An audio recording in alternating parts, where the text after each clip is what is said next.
সূত্র মারফত জানা গেল, মাসখানেক আগে ঝাড়খণ্ডের এক রাস্তা থেকে দুজন নাম পরিচয়হীন অসহায় মানুষকে সিউড়ি সুপার ফ্যাসিলিটি হসপিটালে ভর্তি করে দেন কিছু সহৃদয় মানুষ। তাদের মধ্যে একজন মারা গেছেন আগেই, তৃতীয়জন এখনো রয়েছেন হাসপাতালের ৭ তলায়, বাথরুমের কাছে অর্ধমৃত অবস্থায়।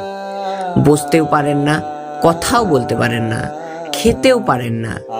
মানুষের শেষের এই ভয়ঙ্কর পরিণাম দেখে বলতে ইচ্ছে করে, ত্যাজ ও স্বার্থপরতা, হিংসা, অহংকার, সৎপথে থেকে করো পরোপকার।